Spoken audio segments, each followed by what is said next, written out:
This is the new Skoda Fabia. Now I say new because it's been slightly revised, so they're giving it a new grille, which is more aggressive. And that's why I'm wearing this mask, to signify the new grille.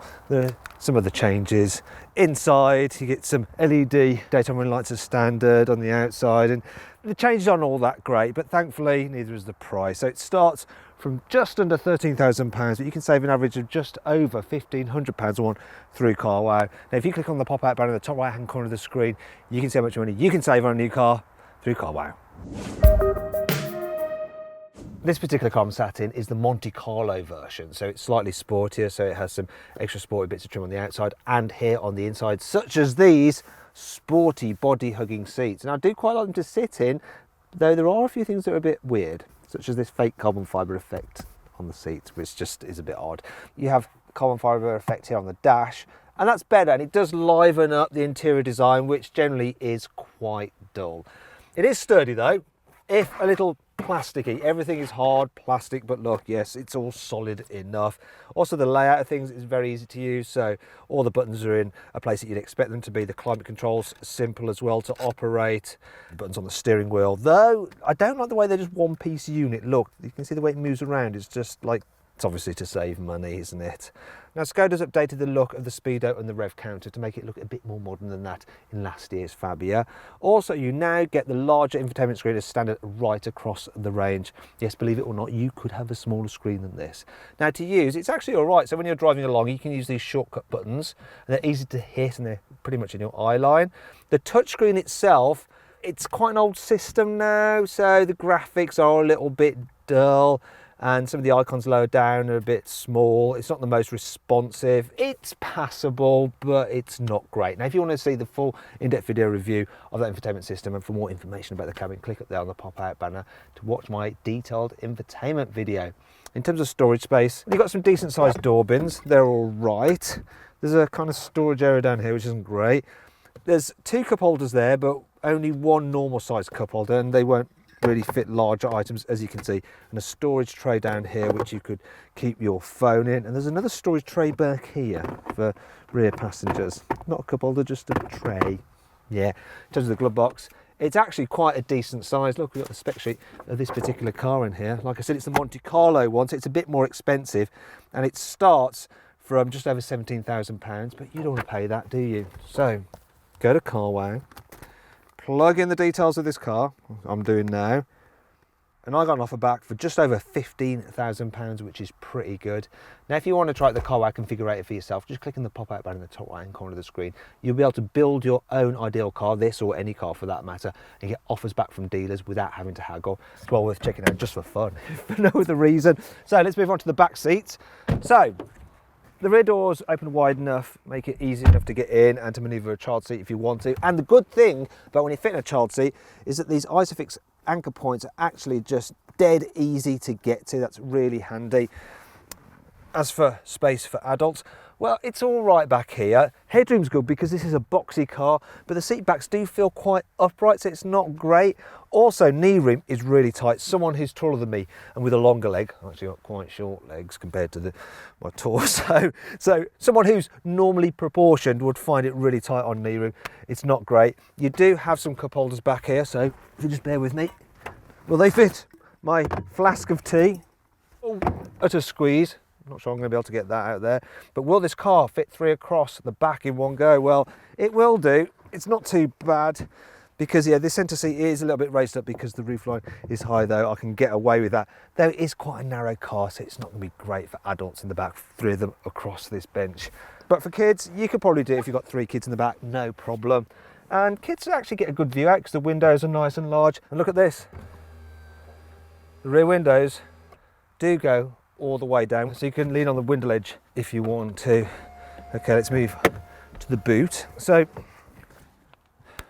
this Fabia has quite a decent sized boot. It's big for a small car. Also, it's a nice square shape, so that does help when loading boxy items in. There is a bit of a load lip to lift stuff over, but the car's load height is actually quite low, so that does help you out a bit.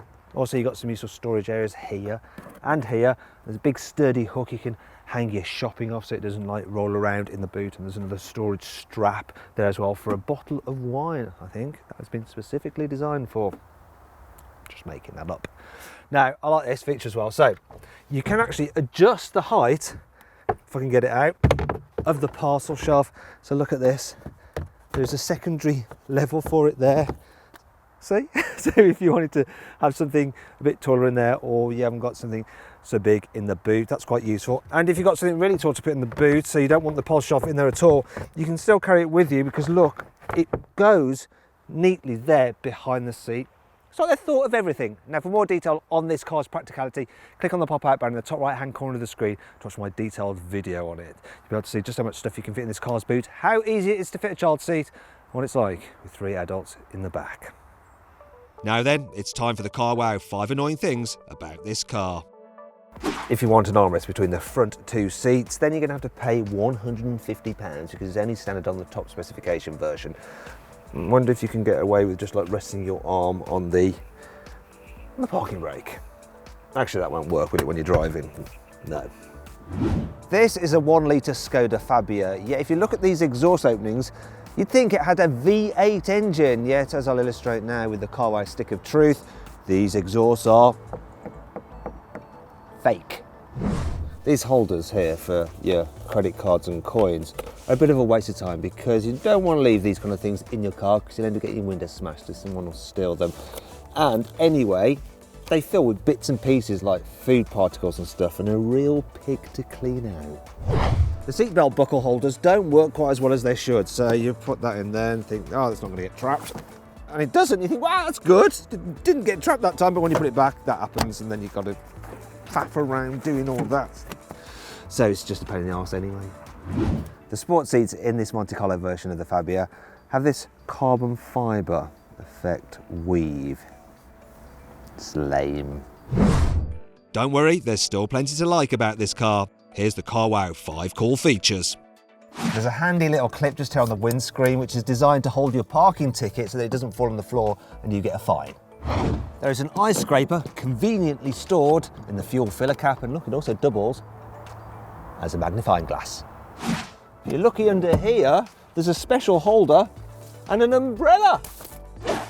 All Skoda Fabias come with auto emergency braking as standard, which is handy because I don't think he could afford to pay for the repairs to that Porsche. You get a handy sunglasses holder, and it's padded on the inside so you don't scratch the lenses of your beautiful Ray-Bans. No, I better forget about those and they go back to Skoda with the car. If you're watching this Skoda, can you return them, please? This Skoda Fabia is generally pretty easy to drive in town. So you've got a boxy shape, so it's very easy to gauge where the corners of the car are, which is handy when you're manoeuvring through traffic or when parking. It also helps that the steering's nice and light. The pedals, they're easy to use as well. The clutch, the brakes, and the throttle, they're all nice and responsive, but not too sharp. The gearbox is all right, but it is a bit notchy, but you soon get used to that, and it's easy to slot it into place. There is one thing that does bother me a little bit about this car though, and that's when you're going kind of at town speeds. The suspension seems to telegraph every single little bump or imperfection into the road through your bottom. It's like the car's constantly fidgeting around beneath you, a bit like you're sat on someone who's, well, cold turkeying from some kind of substance abuse, and it's just shaking the whole time. It actually gets better the quicker you go. Now, you won't be able to go that quick if you've got the basic 1 litre engine, because it's a bit slow. It's only really any good for in town. If you want to go on the motorway, you need one of the turbos. Now, those turbos are both 1 litre 3-cylinder engines. One is available with 110 horsepower. The other one is available with 95 horsepower, which is actually what this car has, and I actually think it's more than powerful enough. So you get some decent in-gear shove, but being a 3-cylinder, it does feel a little bit rough when you put your foot down. You can feel it kind of like groaning and grumbling, and it kind of makes a bit of a noise like a diesel. Speaking of diesels, you can't get a diesel in this Fabia anymore, so if you want economy, yeah, you just need one of these turbo petrols. And well, this one's supposed to do 58 miles per gallon, but I'm getting that many miles per gallon.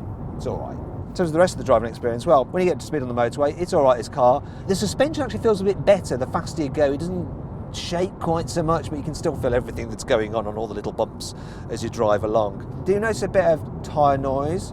Not too much wind noise though. It's generally okay, but it's not as quiet as a Volkswagen Polo. I should point out this Monte Carlo version of the Fabia has a supposedly stiffer suspension than the normal car.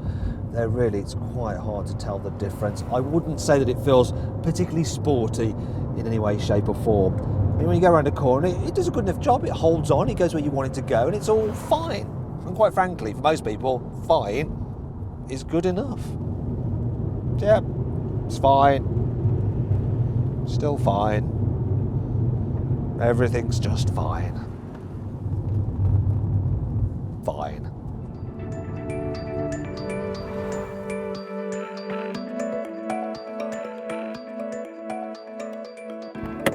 Now, for more information and to see how much money you can save on a Skoda Fabia, click on the pop-out banner in the top right-hand corner of the screen to go to CarWow.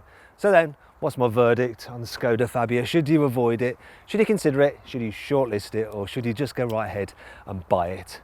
Well, I reckon you should consider the Fabia. You see, despite some recent updates, it is starting to show its age. However, it's a decent small car and good value for money. If you enjoyed this video, please like it, comment on it and share it. Also click on our logo to subscribe to this channel. And if you click on the bottom right hand corner, you can actually watch more of our content. Meanwhile, click over to the right to go to our deals page to see how much money you can save on a new car at CarWow.